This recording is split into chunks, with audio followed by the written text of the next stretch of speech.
Today we're going to be deleting this hole for the trunk key barrel since we kind of have a clean look going on in the rear here and I don't really like them or use it.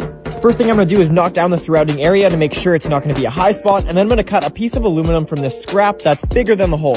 I don't have a TIG welder, so we're going to have to get a little creative with how we're going to hold this on here. The first thing I'm going to do is attach a glue stick so I can maneuver it from outside the car, and then I'm going to mix up a little 3M panel bond. This stuff is the next best thing if welding isn't an option, and it certainly won't have any problem holding this little bit of aluminum on. Midway into it setting up, I'm going to pull off the glue stick so it doesn't get permanently bonded there, and then we're going to sand it down and get to work filling it in with our fiberglass Bondo.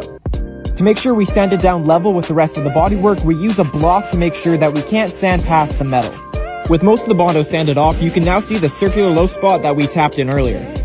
Now to fill in any small holes left by our kitty hair Bondo, we're going to apply a layer of gold standard, which is much smoother and applies much nicer, and block it down in the same fashion.